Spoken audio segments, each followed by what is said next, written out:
ജാതിയും മതവും ഒന്നും നോക്കാതെ മനുഷ്യരെല്ലാവരും വയനാട് ജില്ലയിൽ അവനവനെ കൊണ്ട് സാധിക്കുന്ന തരത്തിൽ കോൺട്രിബ്യൂട്ട് ചെയ്തും ഡൊണേറ്റ് ചെയ്തും അവിടെ പോകാൻ പറ്റുന്നവർ പോയും വിളിച്ചാശ്വസിപ്പിക്കാൻ പറ്റുന്നവർ അങ്ങനെ ചെയ്തും ജനങ്ങൾ മുഴുവനും അവർക്ക് വേണ്ടി കണ്ണീർ വാർത്ത് സങ്കടപ്പെട്ട് ഒരുമിച്ച് നിൽക്കുമ്പോൾ യുക്തിവാദികൾ ലോകത്ത് വളരെ ന്യൂനപക്ഷമായിട്ടുള്ള ഈ വിഭാഗം ദൈവമില്ല എന്ന് പറഞ്ഞു നടക്കുന്ന ഈ ഏറ്റവും നെറികെട്ട സ്വഭാവം കാണിക്കുന്നൊരു വകുപ്പ് അവർ ഈ ഒരു പരിസ്ഥിതി ദുരന്തത്തിലും മതത്തെയും ദൈവത്തെയും പരിഹസിച്ചുകൊണ്ട് വളരെ മോശമായി മുതലെടുപ്പ് നടത്തിക്കൊണ്ടിരിക്കുകയാണ്.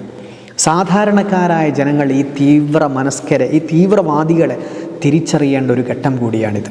ഒരുപാട് ജനങ്ങൾ അവിടെ ജാതിയില്ല ചേർത്ത് പിടിക്കുന്നതും സഹായിക്കുന്നതും ഇതെല്ലാം ഓടിക്കേറുന്നതും അവൻ്റെ ഹിന്ദുവിൻ്റെ വീടാണോ മുസ്ലിമിൻ്റെ വീടാണോ അല്ലെങ്കിൽ മുസ്ലിം നിൽക്കുന്ന സ്ഥലമാണോ എന്ന് നോക്കിയിട്ടില്ല. അവിടുത്തെ ആരാധനാലയം പള്ളി ആരോഗ്യമന്ത്രി വീണ ജോർജ് പ്രസ്താവിച്ചത് നമ്മൾ കണ്ടു. അവിടുത്തെ പള്ളി അത് ഹോസ്പിറ്റലായിട്ട് ഉപയോഗപ്പെടുത്തുകയാണ്. അവിടുത്തെ മദ്രസകളും സ്കൂളുകളും എന്ന് വേണ്ട ക്ഷേത്രങ്ങളും മറ്റു ആരാധന സംവിധാനങ്ങളും മുഴുവനും ആളുകൾക്ക് പ്രയോജനപ്പെടുത്തുന്ന തരത്തിലേക്ക് ജനങ്ങളെല്ലാവരും ജാതിയും മതവും ഒക്കെ മറന്ന് ഒന്നായി മനുഷ്യത്വത്തെ കാത്ത് സംരക്ഷിക്കുന്ന സമയത്ത് ഇതിൻ്റെ ഇടയിൽ വിഘാതം സൃഷ്ടിച്ചുകൊണ്ട് യുക്തിവാദികൾ കാട്ടിക്കൂട്ടുന്ന ഏറ്റവും മോശമായ ഒരു സാഹചര്യം നമ്മൾ കാണുക. എത്രമേൽ വികൃതമാണ് ഇവരുടെ മനസ്സ്. ഒരു ദുരന്തമുണ്ടാകുമ്പോൾ ഏത് സമയത്തും ഇങ്ങനെയാണ്. എന്തെങ്കിലും ഒരു ദുരന്തമുണ്ടാകുമ്പോഴേക്ക് ആശയങ്ങൾ കൊണ്ടുവന്നിട്ട് അവിടെ മുതലെടുപ്പ് നടത്തുക. മലയാളി സമൂഹം ഇത്തരത്തിലുള്ള വർഗീയവാദികളെ വംശീയ വെറിയന്മാരായിട്ടുള്ള അത്രയധികം നാസിസ്റ്റ് സ്വഭാവം മനസ്സിൽ കൊണ്ട് നടക്കുന്ന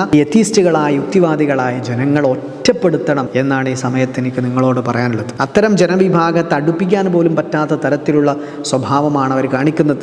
എന്നിട്ട് സ്റ്റേജിൽ കയറി വലിയ മനുഷ്യത്വം വിളമ്പുകയും മനുഷ്യനാവാൻ മതത്തിൻ്റെ ആവശ്യമില്ല, മനുഷ്യ നന്മ ചെയ്യാൻ ദൈവത്തിൻ്റെ ആവശ്യമില്ല അല്ലെങ്കിൽ മതങ്ങളുടെ ആവശ്യമില്ല എന്ന് പ്രസ്താവിക്കുകയും മനുഷ്യന്മാർ ആയിരക്കണക്കിന് ജനങ്ങൾ സങ്കടപ്പെട്ട് നിൽക്കുമ്പോൾ അവരെ മാനസികമായിട്ട് വേദനിപ്പിക്കുന്ന തരത്തിലുള്ള പ്രസ്താവനകൾ നടത്തുകയും എന്തിനാപ്പം ദൈവം ഒളിച്ചോടിയതാണോ, ദൈവത്തെ കണ്ടില്ലല്ലോ എന്നൊക്കെ തരത്തിലുള്ള മുതലെടുപ്പ് നടത്തുന്ന ഈ ജാതി ജനങ്ങളെ തീർച്ചയായിട്ടും മലയാളി സമൂഹം ഒറ്റപ്പെടുത്തണമെന്നാണ് ഈ അവസരത്തിൽ എനിക്ക് നിങ്ങളോട് പറയാനുള്ളത്.